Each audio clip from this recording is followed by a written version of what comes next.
आचार्य विद्यासागर जी महाराज ग्वाले हैं। महाराज जी, ग्वाला तो वो कहलाता है जो गायों का पालन करता है, जिसके पास कई सारी गायें होती हैं,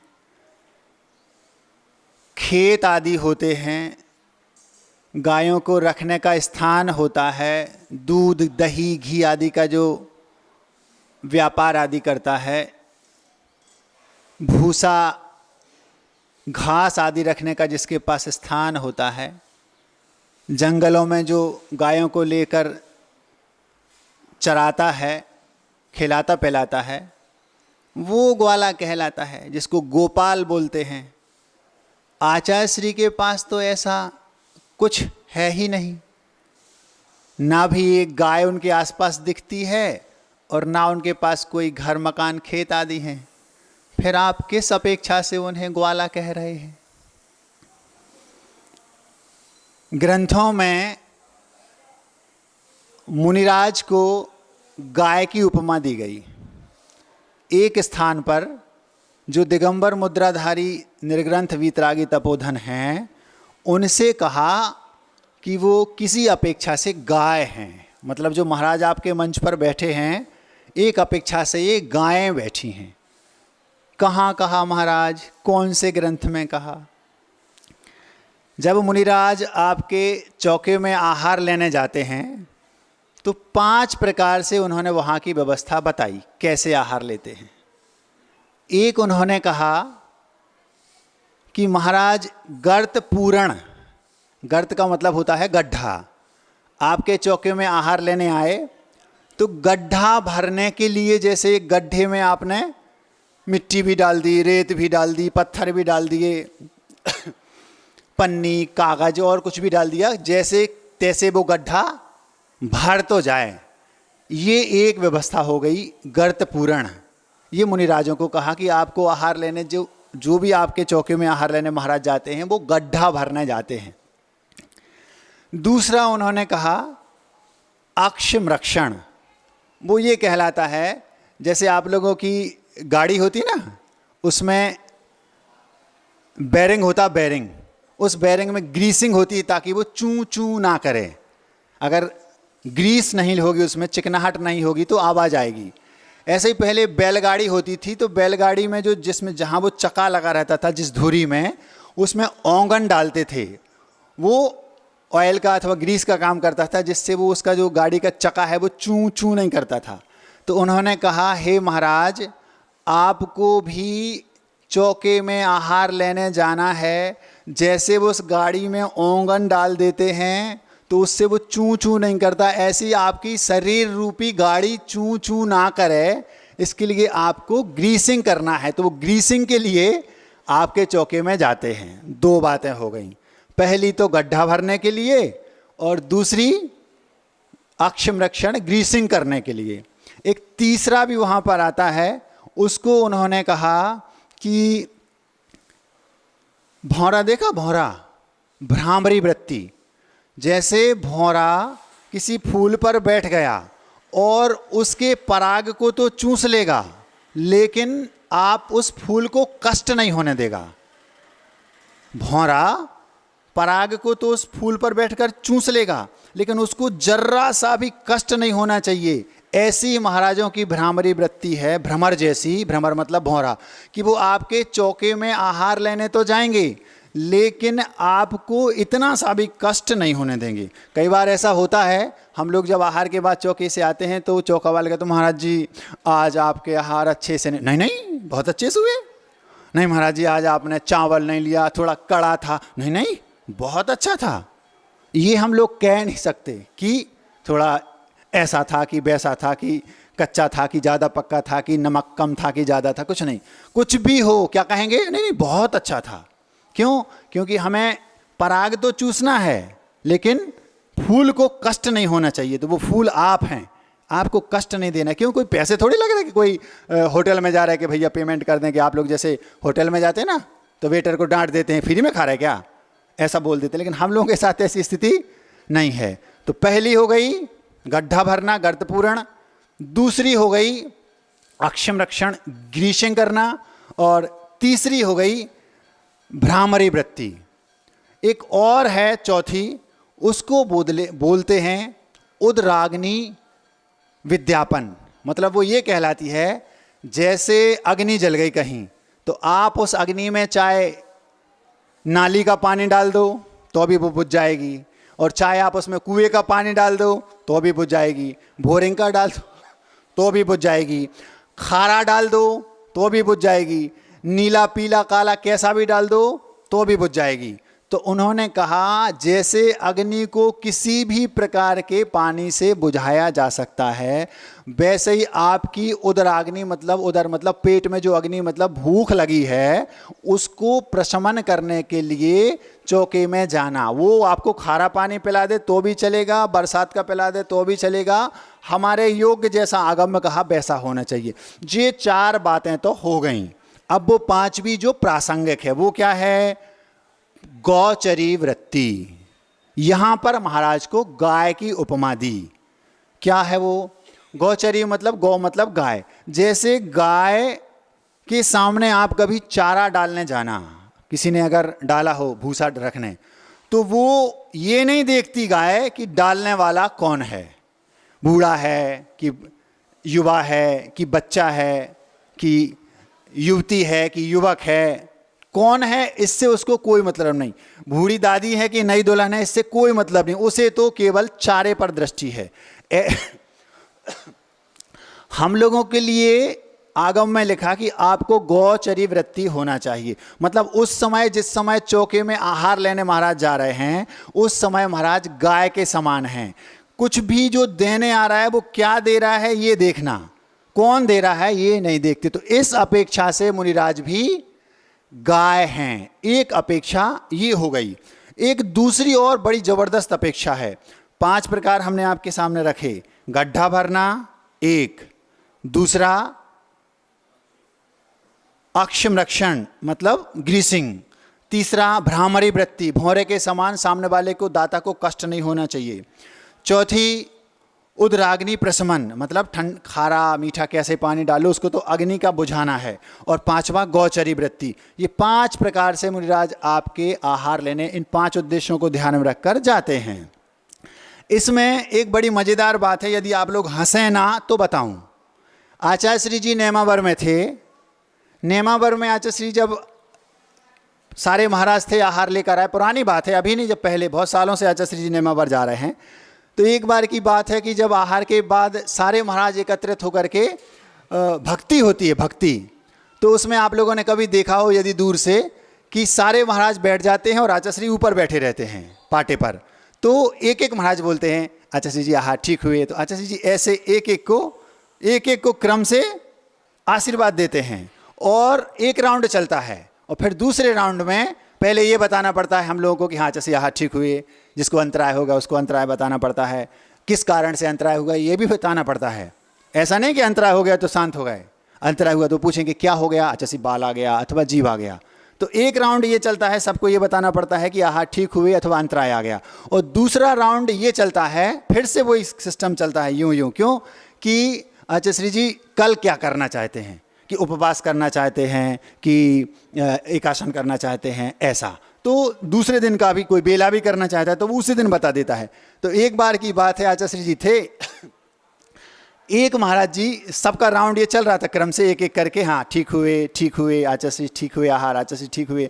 एक महाराज बोलते हैं, हंसना नहीं, एक महाराज बोलते हैं आचार्य श्री जी आहार तो ठीक हुए, मतलब अंतराय तो नहीं आया, लेकिन जिस चौके में मैं आहार लेने गया था उस चौके में वो पता नहीं कैसा क्या उसका टेस्ट था, वो अंदर ही नहीं जा रहा था, इतना उन्होंने आचार्य जी से बोल दिया। मतलब जिस चौके में आहार लिए उसमें कभी कभी किन्हीं माँ का हाथ ऐसा होता है कि वो पूर्व का ऐसा उनका पुण्य पाप का व्यवस्था रहती है कि वो व्यवस्थित नहीं बन पाता, किसी किसी का हाथ इतना अच्छा रहता है कि वो कुछ भी बनाए बहुत टेस्टी बनता है, तो ऐसा कभी कभार हो जाता है।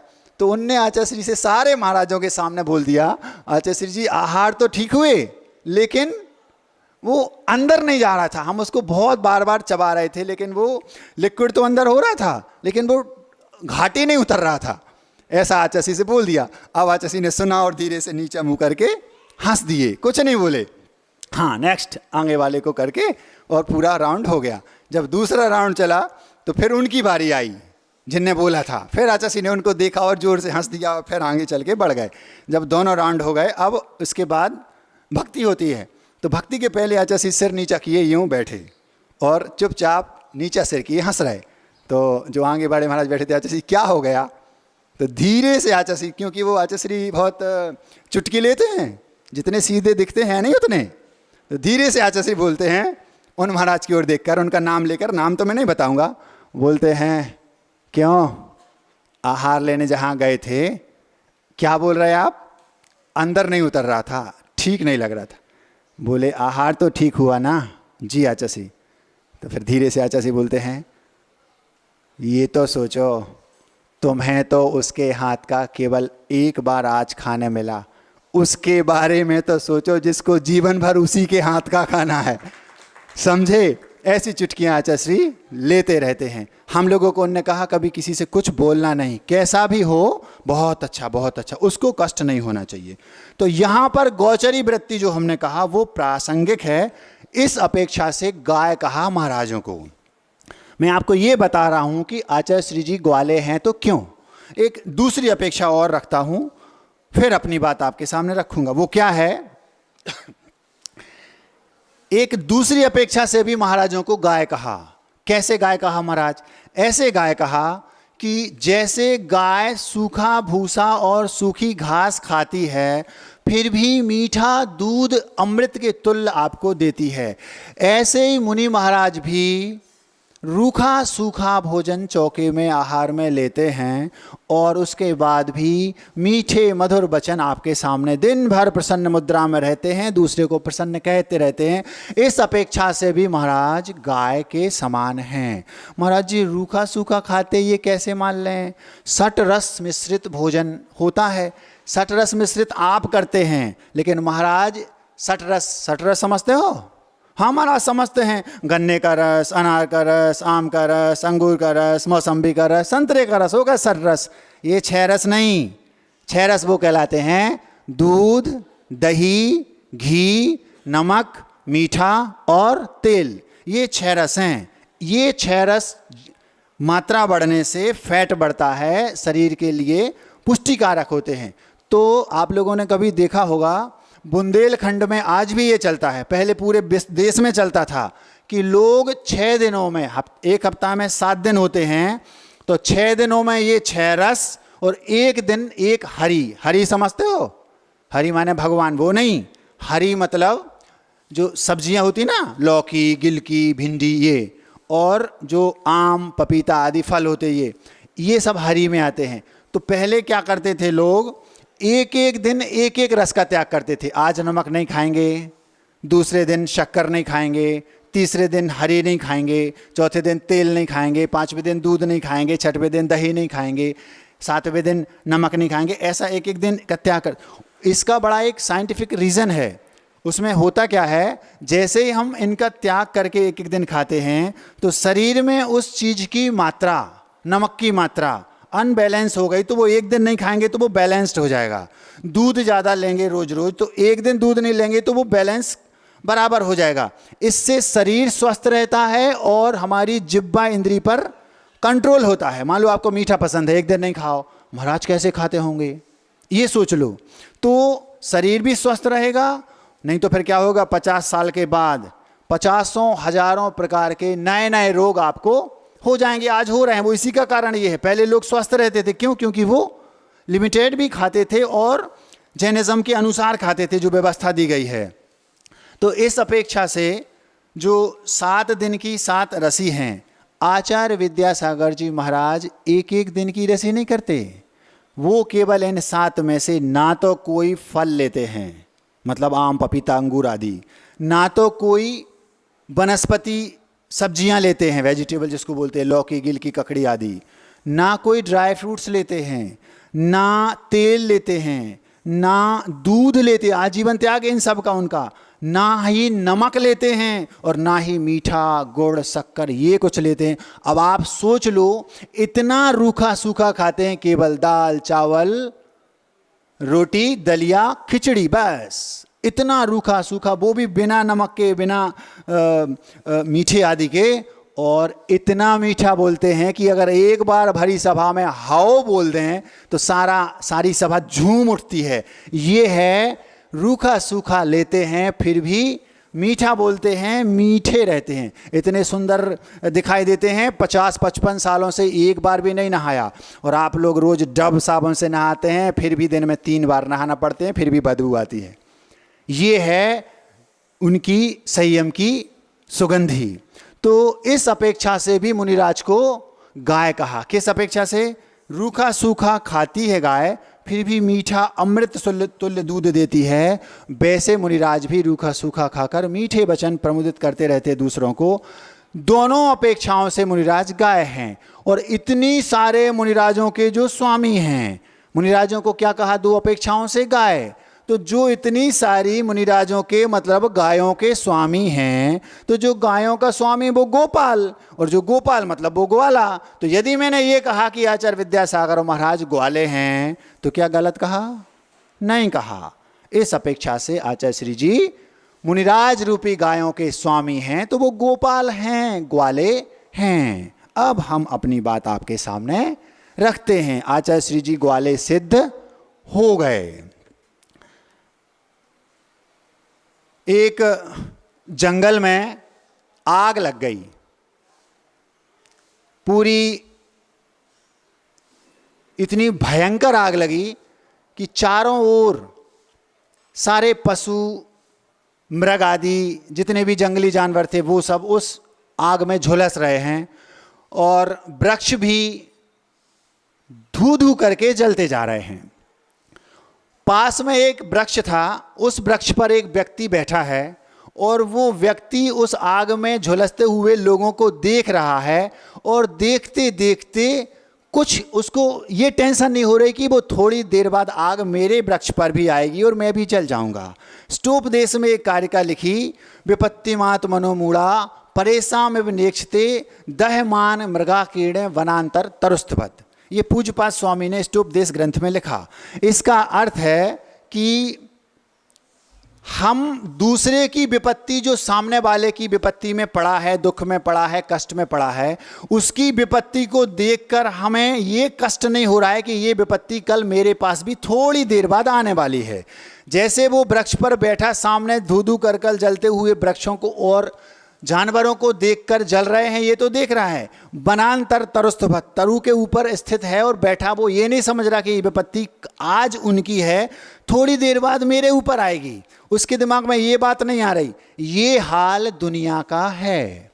हम सामने वाला कष्ट में है, सामने वाला परेशान है, ये तो हमें दिखाई दे रहा है, लेकिन हमारे पास ये विपत्ति कल आ सकती है, ये हमें दिमाग में भी ये बात नहीं आती। हम प्रसन्न हैं। आज से 100-150 वर्ष पहले, या यूं कहो केवल 100 वर्ष पहले, एक भी व्यक्ति इस धरा पर नहीं था। महाराज जी क्या कह रहे हैं?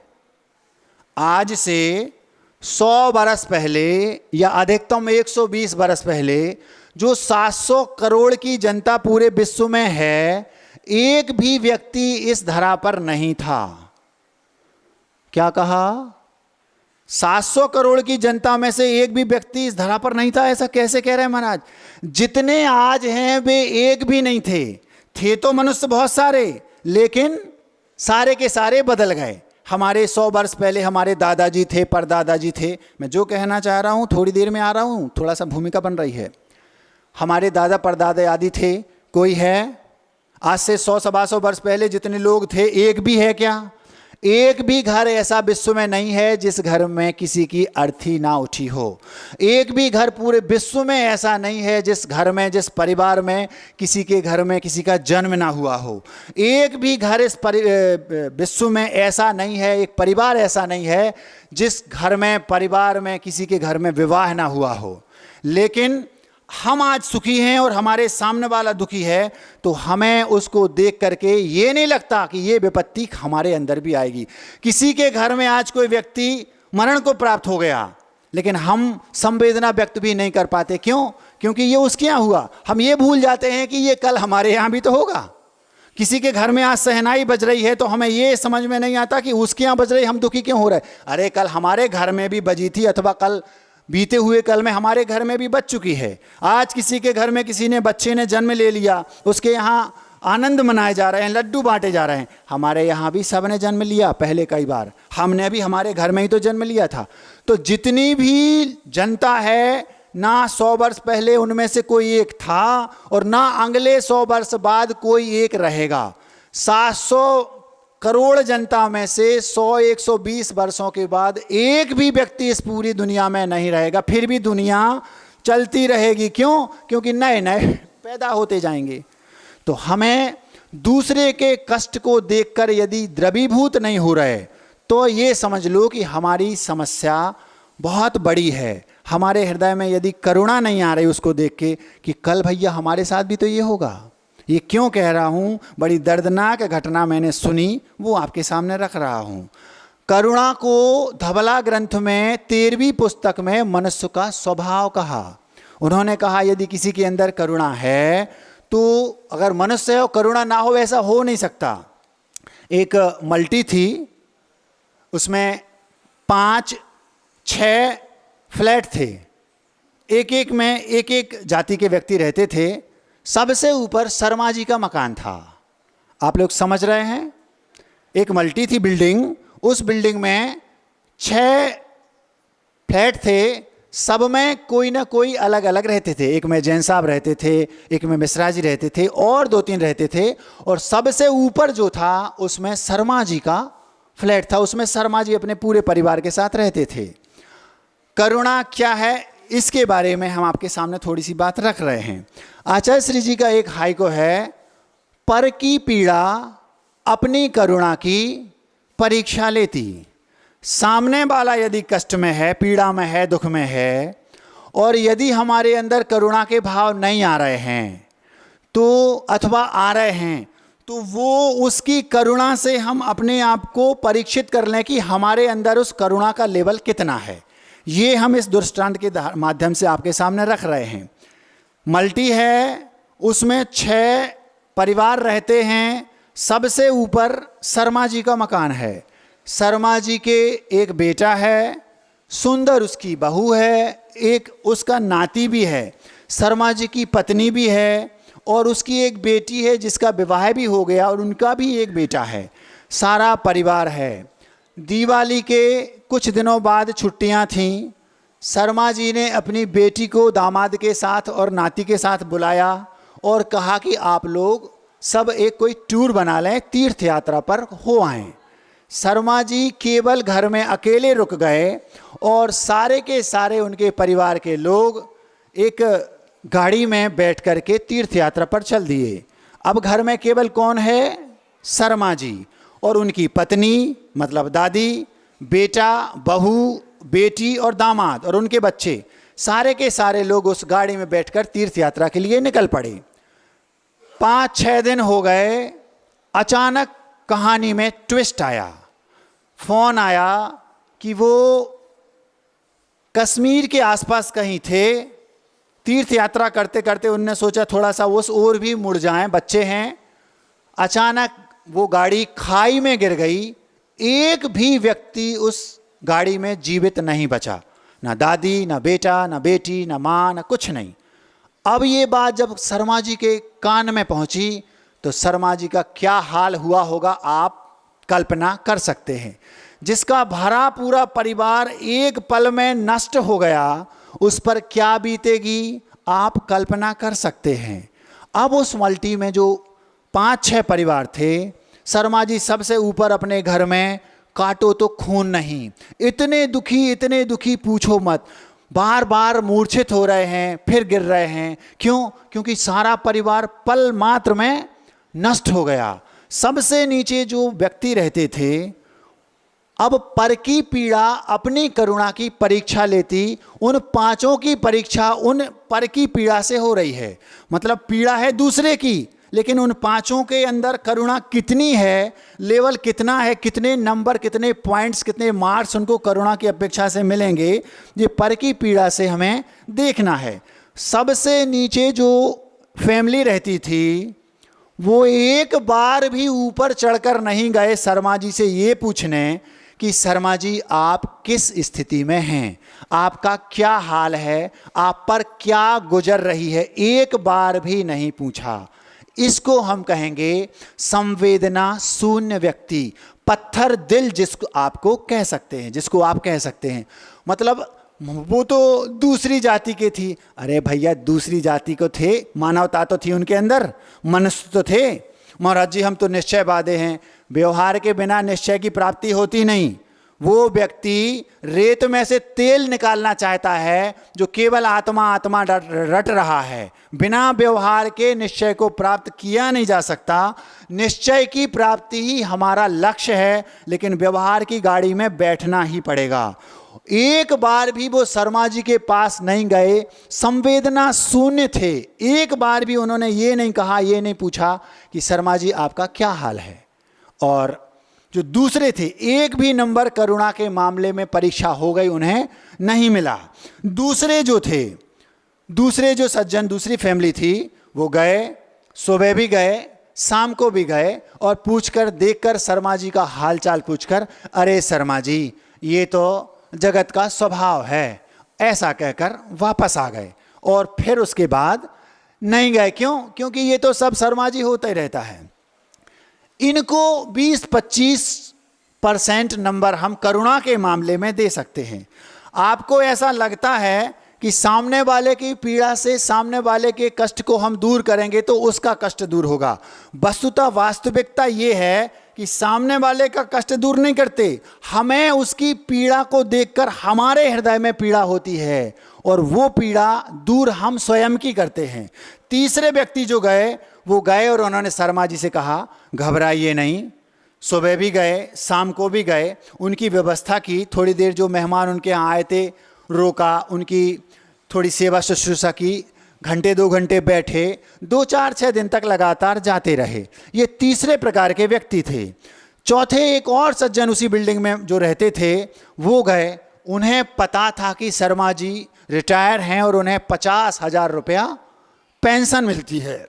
वो शर्मा जी के पास गए, जैसे एक बेटा अपने पिता की सेवा करता है, वैसी सेवा वो शर्मा जी की करने लगे और बोले शर्मा जी आप चिंता ना करें, बिल्कुल नहीं घबराएं, आप हमारे पिता समान हैं। लेकिन उनके मन में एक भाव था, शर्मा जी अकेले हैं, 50,000 पेंशन मिलती है, 20-25 हज़ार भी हम इन पर खर्च करेंगे तो 20-25 हज़ार तो हमें बच ही जाएंगे। वहाँ भी उनने अपनी बनिया बुद्धि लगा ली, व्यापार तो होगा। इस अपेक्षा से उन्होंने शर्मा जी की यद्यपि सेवा करने की भावना रखी, लेकिन शर्मा जी समझ गए आपका मंतव्य क्या है।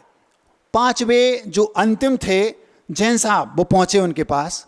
उन्हें इतनी पीड़ा हो रही थी, इतनी पीड़ा हो रही थी जैसे उनका स्वयं के परिवार नष्ट हो गया हो। सबकी करुणा की परीक्षा हो रही उन एक की पीड़ा से। पर की पीड़ा अपनी करुणा की परीक्षा लेती। ये आचार्य श्री जी का हाई को इस पर ये व्याख्यान चल रहा है। अब जब उन्होंने कहा शर्मा जी घबराइए नहीं, हमारे दादाजी नहीं हैं, आज से आप ही हमारे दादा हैं और हमारा पूरा परिवार आपका परिवार है। आप आज से इस फ्लैट में नहीं रहेंगे, हम अपने फ्लैट में अपने आपके साथ आपको रखेंगे। उनकी खूब सेवा की, खूब शुश्रूषा की। ऐसा कर कर उन्होंने पड़ की पीड़ा को दूर तो किया ही, और साथ साथ अपने अंदर जो उन्हें दर्द हो रहा था, दूसरे के दुख को देखकर जो द्रवीभूत हो रहे थे, उस पीड़ा को, स्वयं की पीड़ा को दूर किया। और करुणा की परीक्षा में 100 में से 100 नंबर पाए। क्यों? उन्होंने उन्हें अपना माना। यद्यपि वो जैन नहीं थे, वो शर्मा थे, लेकिन वो उन्हें अपने घर में लेकर आए, अपने दादाजी जैसी उनको घर में रखा, खिलाया पिलाया, उनकी औषधि आदि उपचार कराया। और एक दिन नहीं, 2 दिन नहीं, पूरे जीवन भर उन्होंने उन शर्मा जी को अपने घर में रखा और अपने दादाजी जैसा उनका जीवन यापन कराया। अपने बच्चों को समझा दिया, बेटा यही तुम्हारे दादा हैं। वो दादाजी उन बच्चों को साथ में रखकर उन्हें कहानियां सुनाते और उन्हें ऐसा लगता जैसे हमारे ही दादाजी हों। अब पीड़ा उनने दूसरे की दूर की, लेकिन उनके दादाजी नहीं थे, ये पीड़ा उनके बच्चों को थी, वो बच्चों की पीड़ा दूर हो गई। उनकी पत्नी को ये पीड़ा थी कि मेरे ससुर नहीं हैं, लेकिन उन दादा को उन्होंने रखा तो उनकी पत्नी को ये नहीं लगा कि मेरे ससुर साहब नहीं हैं। वो शर्मा जी बहुत अच्छे थे, समझदार थे, पढ़े लिखे थे, रिटायर्ड थे। पूरा जीवन शर्मा जी ने उन जैन साहब के यहाँ बिताया। उन्हें लगा ही नहीं कि हमारा परिवार नष्ट हो गया, ऐसा लगा जैसे हमारा ही परिवार हो। पर की पीड़ा दूर की जैन साहब ने, लेकिन यदि दूसरी दृष्टि से देखा जाए तो उन्होंने अपने पिता की जो कमी थी उसको दूर किया, अपनी पत्नी की जो ससुर की कमी थी उसको दूर किया, अपने बच्चों की जो दादाजी की कमी थी उनको दूर किया, और घर में ऐसा माहौल बन गया जैसे हमारे ही सगे दादाजी हों। तो दूसरे की पीड़ा को देखकर हम जितने द्रवीभूत होंगे, जितना हम नंबर मार्क्स ज़्यादा पाएंगे, आपको कुछ ही दिनों बाद ऐसा एहसास होने लगेगा कि वस्तुतः हमने दूसरे की पीड़ा दूर नहीं की, अपनी पीड़ा दूर की। जब ये बात हमने एक आज के पढ़े लिखे बच्चे के सामने रखी, महाराज बात तो 100% सही है, लेकिन एक झंझट है। हमने महाराज जी कई बार दूसरे को दुख के दुख कर अपनी जो द्रवीभूत हुए तो हमने जाकर उससे पूछा, उसका दुख दूर किया, लेकिन महाराज जी सामने वाले ने धोखा दे दिया। अब मन नहीं करता कि दूसरे की पीड़ा को दूर किया जाए। ऐसा होता है महाराज जी, इसलिए इसमें एकांत नहीं है। ऐसा भी होता है, हाँ महाराज होता है। कैसे? सामने वाले की पीड़ा को हम दूर कर देते हैं, लेकिन वो हमारी भावनाओं का नाजायज़ फ़ायदा उठाता है और विश्वासघात तक कर देता है। ऐसा तो नहीं होता होगा महाराज जी। हुआ। जब मैंने बार बार इस बात पर चिंतन किया तो मुझे वो घटना याद आ गई कि मेरे साथ भी ऐसा हुआ। पीड़ा दूर की और सामने वाले ने धोखा दे दिया। हम लोग जयपुर में थे, आज से 20-22 वर्ष पुरानी बात है। हम लोग तीर्थ यात्रा पर गए पूरे परिवार के साथ। जयपुर में एक चौराहे पर रेड लाइट आ गई तो गाड़ी रोकनी पड़ी। चौराहा है तो वहाँ पर एक माँ, वृद्ध माँ थी, बुढ़िया थी, काली कलूटी थी और एकदम भिखारिन थी। वो भिखारिन तो जैसे ही गाड़ी 1 मिनट के लिए खड़ी हुई, आप लोगों ने देखा होगा जब आप लोग गाड़ी पर कहीं जाते हैं तो गाड़ी जहाँ कहीं भी रेड लाइट पर खड़ी कर देते हैं चौराहे पर, तो जल्दी से कोई भिखारी आ जाता है और भीख मांगने लगता है, बाबूजी दे दो, बाबूजी 2 दिन से नहीं खाया, ऐसा। तो आजकल बहुत नए नए फंडे अपनाए जाने लगे हैं। उस समय 20 वर्ष 25 वर्ष भी हो सकते हैं, मैं छोटा सा था, मैं अपने परिवार के साथ था, पीछे बैठा था गाड़ी में। तो उसमें हमारी माताएं वगैरह भी थी, दादी वगैरह। तो एक माँ अपनी एक 22, 25, 30 बरस की बेटी को, जिसने पेट में कपड़े भर रखे थे और वो ऐसा सो कर रही थी, ऊपर से चादर और दुपट्टा ओढ़े थी जैसे वो प्रेग्नेंट हो, और बिल्कुल ऐसे ही हाव भाव जैसे बिल्कुल डिलीवरी अब भी होने वाली हो। और वो एकदम से आई, जैसे ही गाड़ी खड़ी हुई, मैं बिल्कुल उसमें प्रत्यक्षदर्शी था, मैं वही सामने था, उसी गाड़ी में बैठा था। जैसे ही, जयपुर की बात है, एक चौराहे की, कौन सा चौराहा था मुझे नहीं पता, तो जैसे ही रेड लाइट जली, गाड़ी खड़ी कर दी ड्राइवर ने, खट से वो आई और पीछे जो माताएं बैठी थी उनसे बोलती है, भाई ये हमारी बिटिया गर्भवती है और बिल्कुल डॉक्टर अभी का बिल्कुल समय नज़दीक है और हमें आपकी गाड़ी में तो जगह नहीं, ऑटो से जल्दी अस्पताल जाना है, कुछ पैसे दे दो भाई, हम आपके जीवन भर आभारी रहेंगे। हमारी बिटिया ऐसे, मतलब वो दिखाने लगी, ले आने लगी, जिसको बुंदेलखंड में बोलते हैं, कि उनसे रहा नहीं गया। उसकी पीड़ा को देखकर इनकी आंखें द्रवीभूत हो गईं और उन्होंने 200-500 रुपये निकाल करके उसको खट से दे दिए। जैसे उसको पैसे दिए और 2-3 मिनट में वो पीछे दूसरी गाड़ी थी उसके पास पहुंच गई। अब हम लोग कांच में से ये देख रहे हैं और ये लोग ऐसे हो गए, देखो तो कैसा जमाना है, कितनी कष्ट है उसको। खट से वो बेचारी किसी ऑटो में बैठ के चली जाए। इतने में ग्रीन लाइट हुई और हम लोगों की गाड़ी 4 कदम नहीं बढ़ी, वो पीछे वाली गाड़ी से पैसे लेने के लिए वही फंडा अपना रही थी, और जैसे ही वो गाड़ी आगे चलने लगी तो उसने बस सामान्य से दोनों हंस रहे और जा करके फुटपाथ पर फिर बैठ गए। ये सब हम लोगों ने देखा। इतना कष्ट हुआ, दूसरे की पीड़ा को देखकर उन्होंने 200-500 जितने भी दिए हो मुझे पता नहीं, कि भैया तू ऑटो से बैठकर जल्दी से हॉस्पिटल चली जा और कर ले। अब आप लोगों के मन में ये शंका होगी कि महाराज जी आज जमाना बदल गया है, यदि मान लो हम किसी के कष्टों को दूर करते हैं तो वो हमें धोखा भी देता है, ऐसा धोखा भी दे सकता है हमारे 500 रुपये पानी में चले गए। ये यदि आपकी धारणा है कि हमारे 500 रुपये पानी में चले गए तो ये आपकी गलत फहमी है। क्यों? क्योंकि हमने उसकी पीड़ा को देखकर हम द्रवीभूत हुए, हमारे अंदर करुणा उत्पन्न हुई और हमने उसको पैसे दे दिए। आपको लग रहा है कि आपके 500 पानी में चले गए, आपको लग रहा है कि उसने हमें धोखा दिया, लेकिन वस्तुतः उसने धोखा अपने आप को दिया। क्यों? पहले उसने किन्हीं को धोखा दिया होगा, सो कर्मों ने उसे आज धोखा दिया और वो भीख मांग रही है।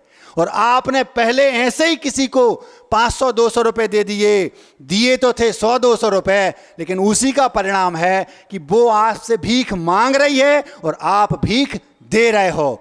क्यों? क्योंकि आपने पहले करुणा की थी, 200-500 किसी को दिए थे, उसका परिणाम है कि आप भीख मांगने वाले नहीं बने, भीख देने वाले बने। ये है उस करुणा का परिणाम। आप ठगाए नहीं गए। जो आपको ठग रहा है, यदि हम किसी के पीड़ा को देखकर माना कि वो हमें ठग भी रहा है, तो वो देखने में आ रहा है कि हमें ठग रहा है, हम ठगाए नहीं गए। वो 500 आपके पानी में नहीं गए, कर्म देख रहा है। वो 500 आपको अगले भव में 5 करोड़ बराबर फल देंगे। छोटा सा पुण्य करते हैं तो वो बट वृक्ष जैसा फल देता है, और छोटा सा पाप करते हैं तो वो पाप भी हमें बट वृक्ष जैसा पाप का फल देता है। थोड़ा सा जीवन यहाँ का है, अच्छा काम करोगे करोड़ों लाखों वर्ष तक स्वर्ग में आनंद लूटोगे, सुख देगा वो, क्योंकि हमने थोड़े समय यहाँ अच्छा किया। और बुरा काम करोगे तो लाखों करोड़ों वर्षों तक नरकों में सड़ना पड़ेगा, क्योंकि हमने बुरा काम किया। तो पाप किसी दूसरे की पीड़ा को देखकर पर की पीड़ा अपनी करुणा की परीक्षा लेती। दूसरे की पीड़ा को देखकर यदि हम द्रवीभूत नहीं हुए तो हम करुणावान नहीं हैं। और यदि हो गए और उस बालक का प्रश्न था महाराज जी धोखा दे दिया, धोखा उसने दे दिया, तब भी धोखा नहीं हुआ आपके साथ, आपके साथ तो भला। और उसके साथ क्या होगा? उसके साथ वो होगा कि अभी जो भीख मांग रही है और आगे भाव भाव में उसको ऐसे ही धोखे मिलते रहेंगे। उसको लग रहा है कि मैंने 500 ठग लिए, जबकि वो 5 करोड़ से ठगी गई। ये परिस्थिति बनती है। और जिसके अंदर करुणा भाव हुआ, जिसने अपनी पीड़ा दूर की, जिसकी दूसरे की पीड़ा को देखकर जो द्रवीभूत होता है, उसका वो ही हाल होता है जो उस रानी का हुआ था। उसको सोना नहीं आता था, उसको नींद नहीं आती थी, उस रानी को उस दूसरे की पीड़ा को देखकर कष्ट होता था। इतनी पीड़ा होती थी, सम्यक दृष्टि जीव को किसी दूसरे व्यक्ति की पीड़ा को देखकर यदि अनुकंपा के भाव नहीं आते, दया के भाव नहीं आते, उसके कष्ट को दूर करने के भाव नहीं आते, तो अभी समझ लेना कि वो सम्यक दृष्टि नहीं है। क्योंकि सम्यक दृष्टि जीव का ये पहला लक्षण है, पर की पीड़ा को देखकर वो द्रवीभूत हुए बिना रह नहीं सकता। कौन सी रानी की बात कर रहा है महाराज? ऐसी रानी, ऐसी एक कथानक जिसमें दोनों चीजें एक साथ हैं, विश्वासघात भी और पीड़ा को देख करके द्रवीभूत होना भी। आप लोगों ने वो शायद पढ़ा होगा। एक राजा थे और राजा के एक पुरोहित जी थे। पुरोहित समझते हो? पुरोहित मतलब पंडित। हमारे राजा हैं गुरुदेव, जो धार्मिक अनुष्ठान कराने में अग्रणी रहते हैं राजाओं के, वो राज पुरोहित होते हैं। राजा के पास सारी चीज़ें इसी टाइप की होती है, जैसे राज कवि, राज वैद्य, राज पुरोहित आदि आदि।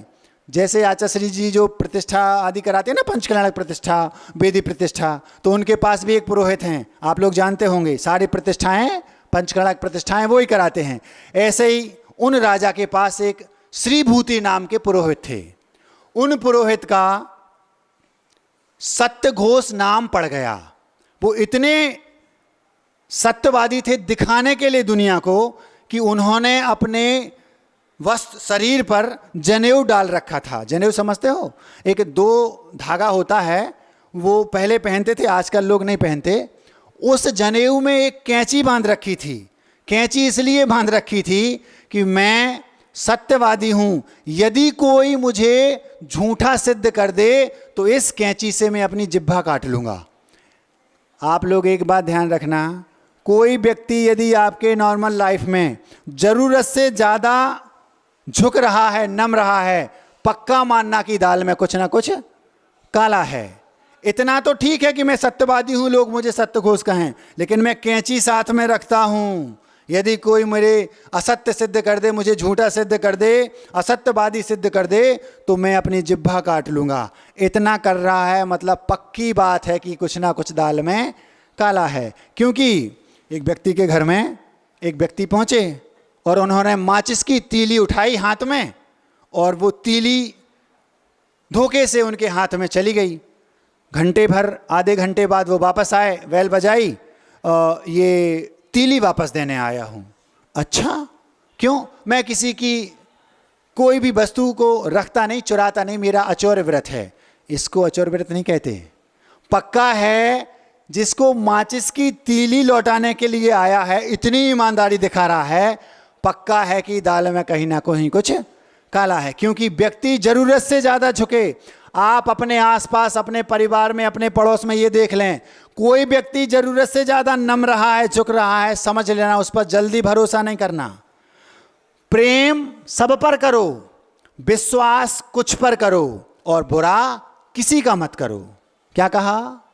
प्रेम मतलब मैत्री भाव, मैत्री भाव सब पर रखो, प्रेम सब पर करो, विश्वास कुछ पर करो, सब पर नहीं करो। पहले परख लो, यदि ऐसा दिखा रहा है, इतना बारीकी दिखा रहा है कि हम माचिस की तीली ऑटो से लौट के देने आया, मतलब कुछ ना कुछ वो आगे आपको फंसाएगा, पक्की बात है। कालापन उसके दिल में है, जरूरी है, इतनी समझ होना चाहिए।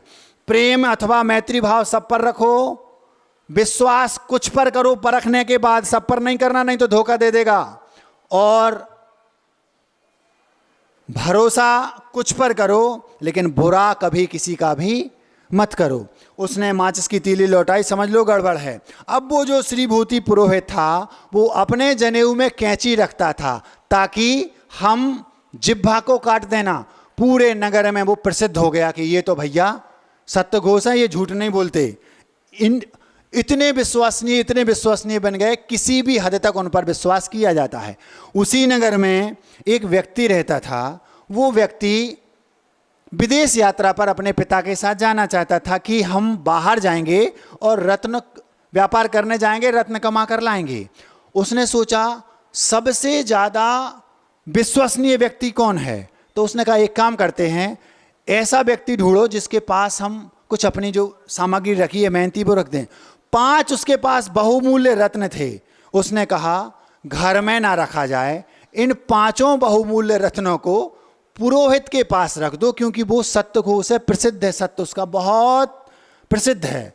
तो जाकर के उसने कहा सत्यघोष जी, श्रीभूति जी, पुरोहित जी, हमारे ये 5 बहुमूल्य रत्न हैं, आप इनको अपने पास रख लीजिए।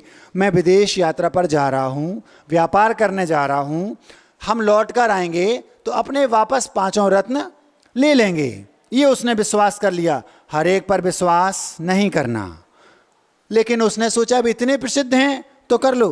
प्रसिद्ध होना बड़ी बात नहीं है, विश्वसनीय होना बड़ी बात है। आप अपनी कसौटी पर कसिए, यदि आपको लगता है कि ये विश्वास के योग्य है तब करिए। पूरी दुनिया उसे विश्वसनीय कहे पर भरोसा मत करना, पहले अपनी कसौटी पर कस लो। उन्होंने बिना कसे, दुनिया के कहने पर उनके पास वो 5 बहुमूल्य रत्न रख दिए और विदेश यात्रा पर चल दिए अपने पिता और पूरे परिवार के साथ। पत्नी और माँ को उसी नगर में छोड़ दिया। अब यात्रा पर गए। 6 माह बाद बहुत सारा धन कमाकर वो जहाज में लौट के आ रहे थे, लेकिन इत्तेफाक से पूरा समुद्र तो पार कर लिया और तट पर आकर के वो जहाज डूब गया। सारे का सारा धन जो कमाया था वो, और वो जो उसका नाम समुद्रदत्त था, वो उसका सारा परिवार उस जहाज में डूब करके नष्ट हो गया। और वो केवल समुद्रदत्त कैसे भी उस एक लकड़ी के कोई पाटे आदि पर सहारा लेकर के किनारे पर तय कर आ गया। जाको राखे साइया मार सके ना, कोई बाल ना बांका कर सके जो जग बैरी हो। उसकी आयु बची थी, सारे तो डूब गए लेकिन वो बचा रहा। और वो बचा रहा, तो जैसे तैसे करके वो पार आ गया। कई बार ऐसा होता है। आप लोगों ने सांप सीढ़ी देखी? सांप सीढ़ी में हमने देखा जो व्यक्ति शुरुआत में पहले दूसरे सांप से कट जाता है उसको दुख नहीं होता ज़्यादा, लेकिन दुख ज़्यादा उसको होता है जो एक एक खाना चढ़ चढ़ चढ़ के 99 वाले सांप से कटता है और फिर वो सीधा पहली पंक्ति पर, उसको दुख बहुत होता है। कभी भी आपने क्रिकेट देखा? क्रिकेट में आपने देखा होगा कि कोई व्यक्ति 10 पर 20 रन पर आउट हो गया, उसे ज़्यादा दुख नहीं होगा, लेकिन जो नर्वस 90s का शिकार होता है, नर्वस 90s समझते हो? 90 के ऊपर कोई 95 पे, कोई 99 पे आउट हो गया, उसको बहुत दुख होता है। तो वो पूरा समुद्र पार कर लिया, 6 महीने तक पूरी व्यापार किया, करोड़ों धन कमाया और सब लाकर आए और समुद्र पर आकर डूब गया। भरोसा पूर्ण था कि जन्म भर रहूंगा साथ, समुद्र पार किया, तट पे डूबा अकस्मात, एक पल में सारी मेहनत धूल हो गई, ऐसी जाने हमसे कौन भूल हो गई। ये एक बार हम लोगों के साथ भी ऐसा हुआ। हमें पूरा भरोसा था गुरुजी के साथ रहेंगे। 100 महाराज थे, केवल 4 बचे, 4 में मैं भी था। तो मैंने कहा अपन तो 90 वाली लाइन में चल रहे हैं। 99 पर पहुंच गए। धीरे से गुरुजी ने बुलाया, आपको विनम्र सागर जी के साथ जाना है। 99 वाले मतलब तो महाराज जी यहाँ आप हार गए क्या? हार गए नहीं, गुरुजी के पास रहने थे, पूरा भरोसा था, लेकिन 99 वाले सांप ने अंतिम एक रन और बनाना था, 100 हो जाती, गुरुजी के पास रहते, लेकिन वापस गुरुजी छूट गए। अब 800 किलोमीटर दूर है, पता नहीं कब मिलेंगे। 800 किलोमीटर है यहाँ से। तो अंतिम सांप ने 99 वाले ने खा लिया, अब पहले पे आ गए फिर से। तो दुख ज़्यादा तब होता है जब व्यक्ति लास्ट में जाकर के हार जाता है। यही हुआ। अब वो व्यक्ति पागलों जैसा हो गया, पागल तो नहीं हुआ लेकिन पागल जैसा हो गया। क्यों? क्योंकि सारा 6 महीने की पूरी मेहनत एक पल में धूल हो गई। और वो आकर के जब वो वापस आया तो उसने श्री भूति के पास गया कि भैया अब जो कुछ था हट गया, पूरा परिवार डूब गया, जो साथी संगाती थे मित्र वो डूब गए, धन डूब गया, लेकिन अब हम अपने 5 रत्न जो बहुमूल्य रखे हैं वो तो वापस ले लो। जैसे ही वो दूर से देखता है कि वो आ रहा है, उस श्रीभूति को पता चल गया कि इसका नाव डूब गई है। तो अपने साथ जो उसके साथी, क्योंकि आपने देखा होगा जो छुटभैये नेता होते ना, वो 2-4 को तो अपने साथ लगाए रहते, उनको चाय पान कराते रहते और वो उनकी आवभगत करते रहते। ये आज से नहीं चल रहा, ये अनादिकाल से चल रहा है। तो वो जो शिवभूति थे, जो सत्यघोष थे, उनके पास 4-5 लफंगे बैठे रहते थे। तो उनसे वो क्या बोलता है, देखो वो व्यक्ति आ रहा ना सामने, वो अभी आएगा, उसका नाव डूब गई, वो पागल हो गया है और हमसे आकर कहेगा मेरे 5 रत्न दे दो, उसका दिमाग खराब हो गया, बावला हो गया है। अब ये तो सत्यघोष था, सबने सोचा ये तो सही बोल रहा है, चूंकि सत्यघोष हैं, कैंची रखता है झूठ सिद्ध कर दें तो उस व्यक्ति को सबने विश्वास कर लिया। और जैसे ही वो पास में आया, भैया हमारे साथ ऐसी ऐसी घटना घट गई, हमारे जो 5 रत्न थे वो आप वापस कर दो। देखो मैंने कहा था ना, मैंने कहा था कि ये भी ऐसा बोलेगा, ये पागल हो गया है।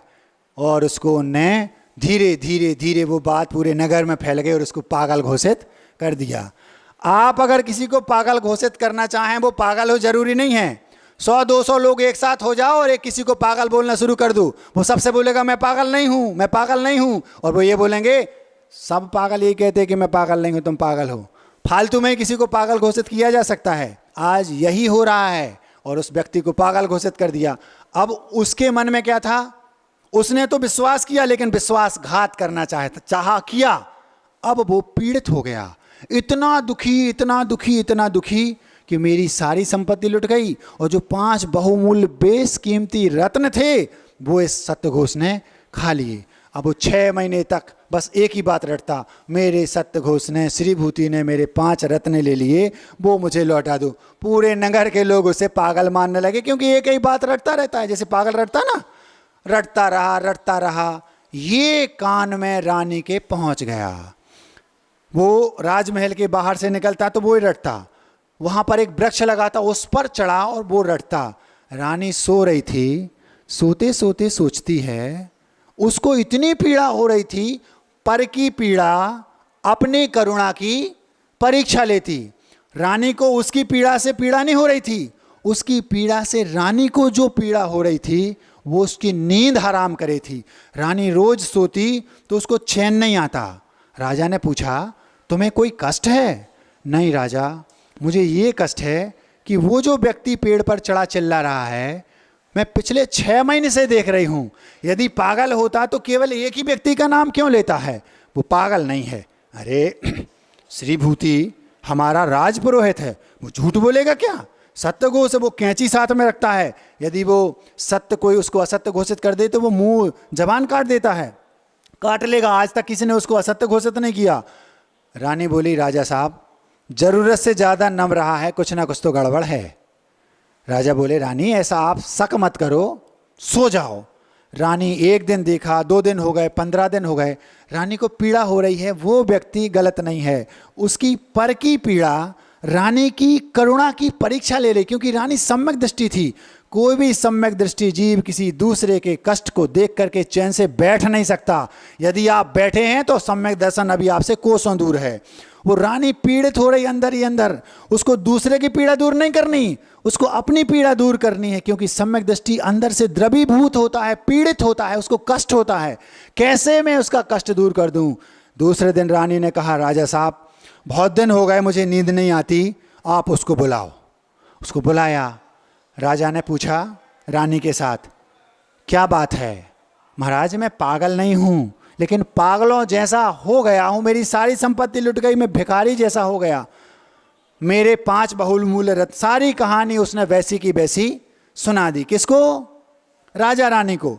और जैसे ही उसने कहानी सुनाई, राजा कहते हैं, रानी साहब ये पागल हो गया है, झूठ बोल रहा है, जाने दो। रानी कहती है, मैं परीक्षा करूंगी। और उसने राजा से कहा, आप बीच में मत आना, बस मुझे आप अनुमति दे दो कि आप परीक्षा कर सकती हो। बहुत चतुर थी वो रानी। सारी पत्नियां चतुर ना हो ऐसा नहीं है, कभी कभी राजा से भी चतुर होती है रानी। कभी कभी आपने देखा होगा अपनी कॉलोनी में कई लोगों के वाइफ जो है वो हस्बैंड से भी ज़्यादा टैलेंटेड होती है, ऐसा भी होता है। लेकिन फिर भी वो टैलेंट का मतलब ये नहीं कि वो पति की अवहेलना करे, फिर भी उसकी दृष्टि में पति तो परमेश्वर है, ऐसा ही भाव रखती है। बुद्धि होना अलग वस्तु। तो उसने क्या किया, उसने अपनी एक निपुणमती दासी थी, उसको वो बहुत विश्वस्त थी। सब पर भरोसा नहीं करना, क्योंकि गड़बड़ हो जाएगा, क्योंकि चांस केवल एक बार मिलेगा, वो गड़बड़ हो जाएगा नहीं तो। उसने क्या किया, पुरोहित को बुलाया उस चतुर निपुणमती दासी से और कहा, सुनो पुरोहित जी से बोलो कि रानी साहिबा ने आपको याद किया है। जैसे ही पुरोहित को बुलाया तो उस श्रीभूति पुरोहित को जिसने वो 5 रत्न चुराए थे, अब देखो कितनी बुद्धि लगाई उस रानी ने। उसने क्या किया, पुरोहित जी आइए, और अपनी निपुणमती दासी को सब समझा दिया। हम आज आपसे बहुत प्रसन्न हैं, हम आपके साथ शतरंज खेलना चाहते हैं। अच्छा रानी साहिबा। अब रानी साहब पुरोहित को बुला के शतरंज खेलने का भाव रखी, कौन पुरोहित मना करेगा, ये तो मेरा सौभाग्य है। हाँ हाँ जरूर, लेकिन रानी साहब यदि मैं आपसे जीत गया तो जो कहोगे सो दूंगी, और यदि मैं जीत गई तो जो आप कहेंगे सो मैं दूंगी। तो रानी तो टैलेंटेड थी, उसने खट से उसको शतरंज में हरा दिया। हार गया पुरोहित जी, एक बाजी हो गई, आप अपनी अंगूठी निकाल कर मुझे दे दो। और उसने अंगूठी उसकी जीत ली, और वो अंगूठी पहले से सब निपुणमती को सब समझा दिया था। उसने उस अंगूठी को लिया और धीरे से पीछे के दरवाजे से, ये यहाँ शतरंज की दूसरी बाजी खेल रहे हैं, कौन, रानी और पुरोहित, वो श्रीभूति। और वहाँ पर उसकी पत्नी के पास पहुँची वो निपुणमती और बोलती है, पुरोहित जी रानी साहिबा के साथ शतरंज खेल रहे, राजमहल में हैं, उन्होंने अपनी अंगूठी दी है निशानी के लिए और कहा है कि वो 5 रत्न दे दो। अब वो घबरा गई, कैसे दे दूं, ऐसा तो मैं दे नहीं सकती। जैसे ही उसने कहा, खूब उसने अपनी पूरी बुद्धि लगा ली निपुणमती ने, लेकिन उस रानी ने कहा, कौन से, उस सेठानी ने कह दिया, कौन से रत्न, कोई रत्न वत्न नहीं, मैं नहीं जानती। बोले आपके पतिदेव ने अंगूठी दी है उन्हीं की। हाँ है तो अंगूठी उन्हीं की, लेकिन मेरे पास कोई रत्न नहीं है, ऐसा उससे बोल दिया। वापस थक हार कर वापस आ गई, उसने इशारे में बता दिया रानी को। अब रानी शतरंज खेल रही है, दूसरी बाजी फिर जीत ली, उसका जनेऊ और कैंची। हाँ आप अपना जनेऊ और कैंची दे दो, आप फिर हार गए। तीसरी बाजी की तैयारी चालू है और उसने वो जनेऊ कैंची फिर दिए। अंगूठी, जनेऊ और कैंची तीनों दे दी। किसको? निपुणमती दासी को। और वो गई और वहां से उसने देर नहीं लगी और उसने जाकर फिर से कहा, पुरोहिताइन, पंडिताइन जी, इस बार आपके पति बहुत गुस्से में थे, उनने अपना जनेऊ और ये सत्य वाली कैंची भी दे दी है दिखाने के लिए। अगर आप वो रत्न नहीं देंगी तो अब की बार वो ही आएंगे और आपकी खटिया खड़ी कर देंगे। जैसे ही उससे ये कहा तो वो डर गई और उसने वो 5 रत्न वापस दे दिए। ये थी रानी की बुद्धिमत्ता। अब जैसे ही वो रत्न दिए तो अब उसको ये भी क्लियर करना है कि तुम्हें जो रत्न, जो उस व्यक्ति को बुलाया जो पागल था, कि ये तुम्हारे हैं कि नहीं। तो बस उसने उसको बुलाया और सामने कई सारे रत्नों में उन 5 रत्नों को मिलाकर कहा, क्या इनमें तुम्हारे रत्न हैं? हाँ। सभी हैं तो सब ले लो। नहीं, मेरे तो केवल 5 हैं और उन 5 सारे रत्नों में से जो हों ले लो। उसने वही 5 उठाए और रख लिए।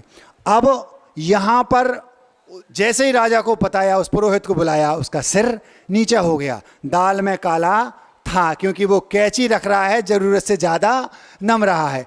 पर की पीड़ा अपनी करुणा की परीक्षा लेती। रानी को पर की पीड़ा से अपनी करुणा उत्पन्न हुई और उसने 100 में से 100 नंबर पाए उस करुणा के कारण, और उसने न्याय कर दिया। और वो जो जिसने विश्वासघात किया, दोनों चीजें एक साथ हो गई कि एक तो उसको करुणा आई, पर की पीड़ा देखकर करुणावान हुई वो रानी, उसने अपना करुणा, अपनी दूर की पीड़ा पर की भी की, और जिसने विश्वासघात किया उसके साथ क्या हुआ, तो राजा ने उसको बुलाया, काला मुख किया, गधे पर बैठाया और अपने मल्ल से मुक्के भी लगवाए और उसको इतनी पिटाई की और गांव से बाहर निकाल दिया। और बाहर जाकर के वो प्राणांत भी हो गया। और इतने ही नहीं, अभी तो केवल राजा ने दंड दिया, कर्मों का दंड तो अभी बाकी है। मर करके दुर्गति को प्राप्त हुआ। लाखों करोड़ों वर्षों तक वहां पर उसको पाप का दंड भोगना पड़ेगा। और उस रानी ने, जिसने उस पर पुरुष की पर की पीड़ा को दूर किया, उसने उस भाव में वो यश पाया। सारे लोगों की नज़रों में रानी बहुत ऊंची यशवान बन गई, उसका यश फैल गया। कितनी निपुण, कितनी बुद्धिमती थी वो रानी, ऐसा उस रानी का यश फैला। और ये तो यश केवल उस जग में फैला, उस पुण्य का उसने ऐसा पुण्य आश्रय किया कि उसको आगे के भवों में भाव भाव तक उस पुण्य का फल भोगने को मिलेगा। आपके मन की ये फितूरी है कि हम जो पुण्य या पाप करते हैं इसी भाव में मिलता है और थोड़ा बहुत मिलता है। आप थोड़ा सा भी पुण्य करेंगे, भाव भाव में आपको पुण्य में फलीभूत होगा, वो इस भाव में भी मिलेगा। और यदि आप थोड़ा सा भी पाप करते हैं तो उसका आपको परिणाम इस भाव में सरकार देगी। और जो वीतराग विज्ञान है, जो भगवान की जो एक प्रकार से जो कर्मों की जो व्यवस्था है, वो भी आपको भाव भाव में कष्ट देगी। आप ये मत समझना कि हमारे साथ न्याय हो गया। इस भाव में तो आप किसी को कष्ट दे सकते हैं, इस भाव में तो आप किसी को ठग सकते हैं, लेकिन भाव भाव में आप ही ठगाए गए। ये अपने मन में दृढ़ विश्वास, आस्था जगा लो, हमसे दूसरा ना ठगा जाए, हम किसी को ना ठगें। कोई हमें 100 बार ठग ले कोई बात नहीं, हम एक बार भी नहीं ठगाए जाने चाहिए। होता क्या है, जो ठगता है ठगने वाले को भी समझता है ठग रहा है। उन्होंने हमें कई बार नीचा दिखाने का, ठगने का प्रयास किया। वो हमें ठगते रहे, वो हमें नीचा दिखाते रहे और ना जाने कब हमारी नज़रों से नीचे हो गए। वो हमें नीचा गिराते रहे और हमारी नज़रों से कब गिर गए पता ही नहीं चला। ये स्थिति होती है, सामने वाला हमें ठगता है लेकिन हमारी नज़रों से वो कब नीचे उतर गया पता नहीं चलता। यही बात उसके साथ हुई। समय आपका हो गया है, 5 मिनट ज़्यादा हो गए। आप इतना याद रखें, हमें कोई ठग ले, हम किसी को ना ठगें।